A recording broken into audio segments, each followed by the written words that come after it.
শুভ সন্ধ্যা সবাইকে। আজ হলো 1 আগস্ট শুক্রবার। আজকের সন্ধ্যার বিশেষ বিশেষ খবর হলো পরিবহন নিগমের কর্মীদের পেনশন বাবদ 50 কোটি টাকা মঞ্জুর। বাজারেছড়া সহায়ক স্বাস্থ্যকেন্দ্রে 108 পরিষেবা 1 মাস ধরে বন্ধ, চরম দুর্ভোগে প্রান্তিক জনগণ। আজ গঠিত হলো কোটামনির আঞ্চলিক আমসু কমিটি। রামকৃষ্ণনগরে প্রতিবন্ধীদের মধ্যে হুইল চেয়ার বিতরণ করলেন বিধায়ক বিজয় মালাকার। দুর্গোৎসবের আগেই শ্রীভূমির পূর্ত ও জাতীয় সড়ক সংস্কারের আশ্বাস। আধিকারিকদের সঙ্গে আলোচনা প্রাক্তন সাংসদ মিশন রঞ্জনের। 799 কোটির সেচ প্রকল্পে ছাড়পত্র ক্যাবিনেটে, পাল্টে যাবে সোনাইয়ের অর্থনৈতিক চালচিত্র, বললেন বিধায়ক সাজু। কাল শনিবার কৃষক সম্মান নিধির 20তম কিস্তি। শিব কলোনির 84 জনকে জমির পাট্টা প্রদানের দাবি। তারাপুর 2 নং রেলওয়ে ক্রসিং সংলগ্ন সড়কের শোচনীয় অবস্থা, অবিলম্বে মেরামতের আর্জি। এবং সর্বশেষ খবরটি হলো ভালো রাস্তায় হাঁটা নাগরিকের মৌলিক অধিকার, কড়া বার্তা সুপ্রিম কোর্টের। রক্ষণাবেক্ষণের দায় এড়াতে পারে না সরকার, পর্যবেক্ষণ শীর্ষ আদালতের। এবারে শুনুন বিস্তারিত খবর। ডক্টর হিমন্ত বিশ্ব শর্মার নেতৃত্বাধীন বর্তমান শাসক দলের ঐকান্তিক প্রচেষ্টায় আসাম রাজ্য পরিবহন নিগমের হাজারো কর্মীর পেনশন বাবদ সম্প্রতি মঞ্জুর হয়েছে 50 কোটি টাকা। রাজ্যের মুখ্যমন্ত্রীর এমন প্রচেষ্টাকে সাধুবাদ জানিয়েছে ভারতীয় মজদুর সংঘ অনুমোদিত সংগঠন শিলচরের এএসটিসি এমপ্লয়িজ ইউনিয়ন। সঙ্গে বিভাগীয় chairman Luchan Das, vice chairman Pranabjyoti Lahkar, managing director Chinmoy Prakash ফুকনের প্রতিও ব্যক্ত করেছেন কৃতজ্ঞতা। বিভাগীয় কর্মীদের দীর্ঘদিনের বেশ কিছু দাবি আদায়ের ক্ষেত্রে বর্তমান শাসক দলের সুনজর রয়েছে বলে আশা ব্যক্ত করেছেন ইউনিয়নের কর্মকর্তারা। শিলচরে সাংবাদিক সম্মেলন ডেকে ইউনিয়নের সাধারণ সম্পাদক বুরহান মজুমদার বলেন, ভারতীয় মজদুর সংঘ নিগমের সঙ্গে যুক্ত হওয়া এবং কর্মীদের স্বার্থ নিয়ে দীর্ঘদিন ধরে সরকারের সঙ্গে যোগসূত্র বজায় রেখে চলার কল্যাণে এই প্রথমবারের মতো এত বিশাল অঙ্কের অনুদান পাওয়া সম্ভব হয়েছে। পরবর্তী খবর, বাজারেছড়া সহায়ক স্বাস্থ্যকেন্দ্রে 108 পরিষেবা 1 মাস ধরে বন্ধ, চরম দুর্ভোগে প্রান্তিক জনগণ। পাতারকান্দি কেন্দ্রের আসাম মিজোরাম ত্রিপুরা সীমান্তবাসীর স্বাস্থ্যসেবা পাওয়ার একমাত্র ভরসা বাজারেছড়া জরুরি পরিষেবার ক্ষেত্রে গুরুত্বপূর্ণ ভূমিকা পালন করেছিল 108 মৃত্যুঞ্জয় অ্যাম্বুলেন্স। কিন্তু 1 মাস ধরে পরিষেবা থেকে বঞ্চিত রয়েছেন এই বৃহত্তর অঞ্চলের রোগীসহ দুর্ঘটনায় আহতরা। সাধারণ মানুষ, বিশেষ করে প্রান্তিক জনগোষ্ঠী মারাত্মক সমস্যার সম্মুখীন হচ্ছেন। সম্প্রতি এমনই এক করুণ ঘটনার খবর পাওয়া গেছে, যেখানে 108 গাড়ি না থাকায় এক প্রসূতিকে অটোতে করে হাসপাতালে নিয়ে যাওয়ার সময় মাঝপথেই সন্তানের জন্ম দেন। বিষয়টি স্থানীয়দের মধ্যে উদ্বেগের সৃষ্টি করেছে। বাজারেছড়া হাসপাতাল থেকে প্রায়শই রোগীদের উন্নত চিকিৎসার জন্য অন্যত্র স্থানান্তর করা হয়।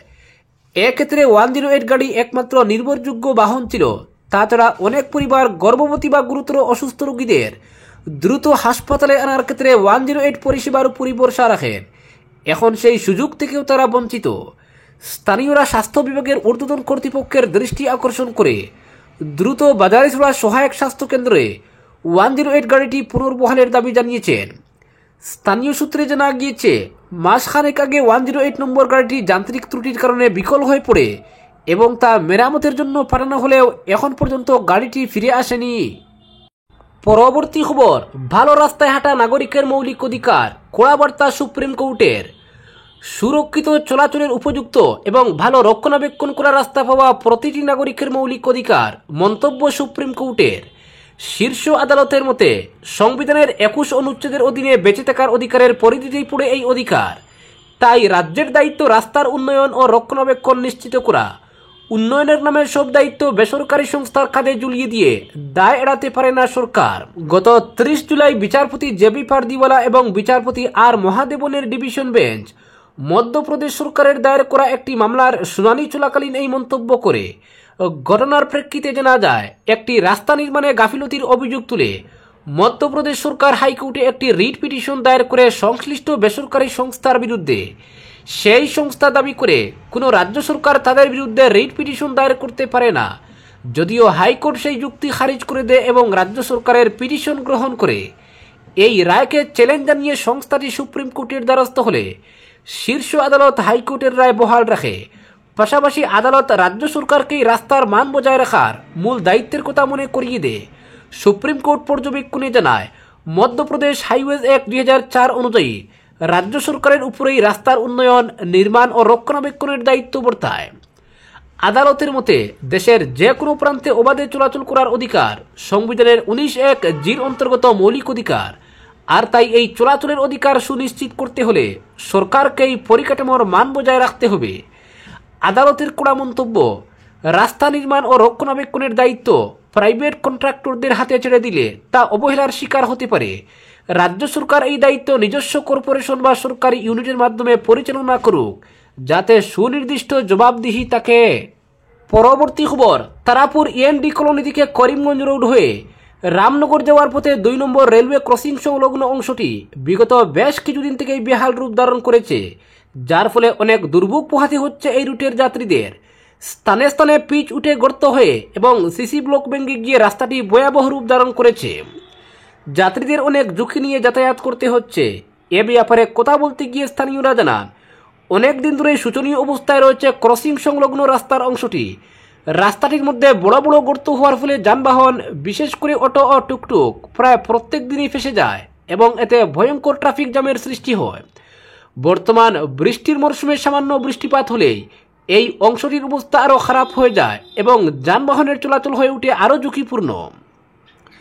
তারা আরও জানান, মুখ্যমন্ত্রী হিমন্ত বিশ্ব শর্মা কয়েক মাস আগে যখন শিলচর এসেছিলেন তখন ওই রাস্তাটি রাতারাতি যেমন তেমন মেরামত করা হয়েছিল, কিন্তু তারপর থেকে রাস্তাটির অবস্থা খারাপ হতে থাকে। প্রত্যেক দিন এই ভয়াবহ রাস্তাটি দিয়ে হাজার হাজার গাড়ি যায় আসে, কিন্তু বিভাগীয় কর্তৃপক্ষের কোনো হেলদোল নেই। স্থানীয়রা সতর্ক করে বলেন, যদি দ্রুত পদক্ষেপ না নেওয়া হয় তবে এই রাস্তাটি কোনো বড় দুর্ঘটনার কারণ হয়ে দাঁড়াতে পারে। অবিলম্বে রাস্তাটির মেরামত করতে বিধায়ক দীপায়ন চক্রবর্তী তথা বিভাগীয় কর্তৃপক্ষের হস্তক্ষেপ কামনা করেছেন তারা। পরবর্তী খবর, রাঙ্গিরখাড়ির শিব কলোনির 84 জন বৈধ নাগরিককে সরকারি পাট্টা প্রদানের দাবি জানিয়েছেন স্থানীয়রা। বৃহস্পতিবার সংশ্লিষ্ট বিভাগের এডিসি খালেদা সুলতানা আহমেদ বড়ভূইয়ার সঙ্গে কার্যালয়ে গিয়ে তার সঙ্গে দেখা করে এই দাবি জানিয়েছেন স্থানীয় কাজল রায়, লিপিকা রায়, বাসুদেব সাহা, রত্না হালদার, দঞ্জয় মালাকার, পিঙ্কু রায়, বীরেশ্বর সাহা প্রমুখ। পরে তারা সাংবাদিকদের জানান, শিব কলোনির 84 জন বৈধ নাগরিক সরকারি পাট্টা না পাওয়ায় ঘরবাড়ি সহ কোনো ধরনের নির্মাণ কাজ করতে পারছেন না। এতে তাদের প্রচুর অসুবিধার সম্মুখীন হতে হচ্ছে। তাই এই 84 পরিবারকে জমির সরকারি পাট্টা প্রদানের জন্য রাজ্যের মুখ্যমন্ত্রী ডক্টর হিমন্ত বিশ্ব শর্মা সহ বরাক উপত্যকা উন্নয়ন বিভাগের মন্ত্রী কৌশিক রায়, সাংসদ পরিমল শুক্লবৈদ্য, রাজ্যসভার সাংসদ কোনাদ পুরকায়স্থ, শিলচরের বিধায়ক দীপায়ন চক্রবর্তীর দৃষ্টি আকর্ষণ করেছেন তারা। পরবর্তী খবর, প্রধানমন্ত্রী কৃষক সম্মান নিধির 20তম কিস্তি শনিবার প্রদান করা হবে। এদিন প্রধানমন্ত্রী নরেন্দ্র মোদী বেনারসের বনউলি থেকে সরাসরি কৃষকদের ব্যাংক অ্যাকাউন্টে প্রধানমন্ত্রী কিষাণ সম্মান নিধির 20তম কিস্তি ইলেকট্রনিক মাধ্যমে প্রদান করবেন। 20তম কিস্তি প্রদানের দিনটি PM কিষাণ উৎসব দিবস হিসাবে পালন করা হবে বলে জানানো হয় সরকারি তরফে। প্রধানমন্ত্রীর এই অনুষ্ঠান শনিবার বেলা 11টায় বেনারসে শুরু হওয়ার কথা এবং এটি ইলেকট্রনিক ও অনলাইন মাধ্যমেও সরাসরি সম্প্রচার করা হবে বলে জানানো হয়। পরবর্তী খবর, দুর্গোৎসবের প্রাক্কালে শ্রীভূমি শহরের বেহাল পূর্ত ও জাতীয় সড়কগুলো সংস্কার করা হবে। ইতিমধ্যে বিভাগীয় তরফে যাবতীয় পদক্ষেপ গ্রহণ করা হয়েছে। কিছুদিনের মধ্যেই শুরু হবে কাজ। রাজ্য সরকারের পূর্ত বিভাগের জাতীয় সড়ক শাখা এবং NHIDCL-এর আধিকারিকের সঙ্গে আলোচনা করে একথা জানান রাজ্যসভার প্রাক্তন সাংসদ মিশন রঞ্জন দাস। করিমগঞ্জ জেলার 37 নং জাতীয় সড়কের প্রায় 2 কিলোমিটার দীর্ঘ অসম্পূর্ণ ড্রেনের কাজ সম্পূর্ণ করার জন্য কেন্দ্রীয় ভূতল পরিবহন মন্ত্রী নীতিন গাডকারির দ্বারস্থ হয়েছিলেন মিশন রঞ্জন। কেন্দ্রীয় ভূতল পরিবহন মন্ত্রী নীতিন গাডকারির সঙ্গে সাক্ষাৎ করে চলতি বছরের ফেব্রুয়ারি মাসে মিশনবাবু 37 নং জাতীয় সড়কের সরিষা থেকে শাহজালাল খাল পর্যন্ত অসম্পূর্ণ অংশের ড্রেনের কাজ সম্পূর্ণ করার দাবি জানান। কেন্দ্রীয় মন্ত্রীর সঙ্গে আলোচনা করে লিখিত স্মারকপত্র প্রদান করেছিলেন মিশন রঞ্জন দাস। শ্রীভূমি পৌরসভার 27 নং ওয়ার্ডের কমিশনার জয়পতি বণিক দেখে সঙ্গে নিয়ে রাজ্য সরকারের পূর্ত বিভাগের জাতীয় সড়ক শাখার কার্যনির্বাহী বাস্তুকার আব্দুল হক খান এবং জাতীয় সড়ক শাখার দায়িত্বে থাকা NHIDCL-এর ম্যানেজারের সঙ্গে সাক্ষাৎ করেন মিশন রঞ্জন দাস।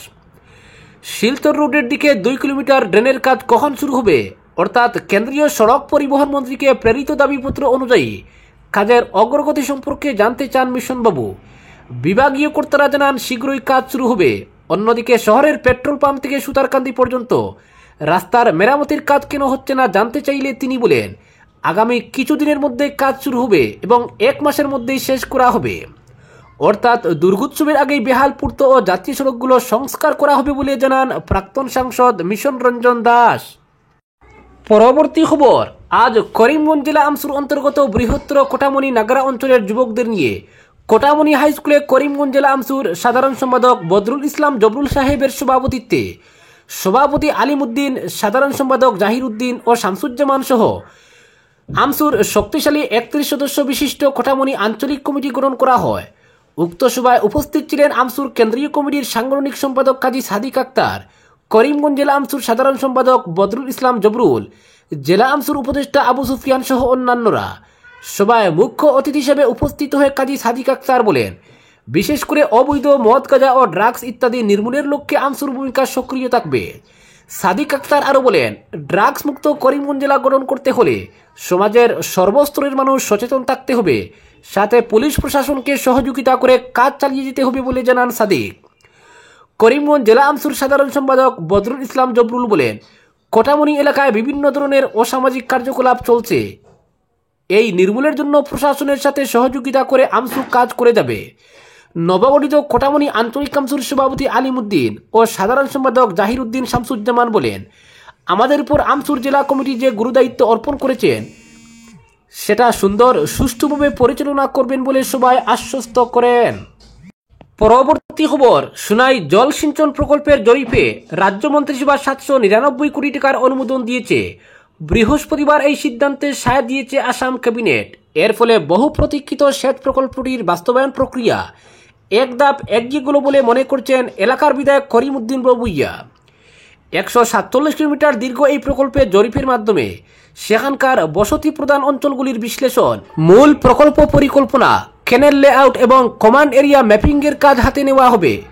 প্রকল্পটি বাস্তবায়িত হলে সোনাই উপত্যকার কৃষি নির্ভর অর্থনীতিতে আমূল পরিবর্তন আসবে, আশাবাদী বিধায়ক করিমউদ্দিন। এ প্রসঙ্গে তিনি বলেন, সরকারের এই পদক্ষেপ সোনাইয়ের অর্থনৈতিক চিত্র পাল্টে দেবে। একদিন এই বিধানসভা কেন্দ্র উন্নত এলাকার মর্যাদা মাথা তুলে দাঁড়াবে। মুখ্যমন্ত্রী হিমন্ত বিশ্ব শর্মা ও রাজ্য সরকারের প্রতি আমি কৃতজ্ঞ। প্রকল্পের কাজ দ্রুত শুরু হবে বলেই আশা প্রকাশ করেছেন বিধায়ক। তার দাবি, এই সেচ ব্যবস্থার মাধ্যমে কৃষকরা বছরের অধিকাংশ সময় জমিতে চাষ করতে পারবেন, জল নির্ভরতা কমবে আর সামগ্রিকভাবে সোনাইয়ের মানুষ উপকৃত হবেন। প্রসঙ্গত শুধু সোনাই নয়, গুয়াহাটির জন্য এই প্রকল্প অনুমোদন দিয়েছে ক্যাবিনেট। আজকের বিশেষ সংবাদ এখানেই সমাপ্ত।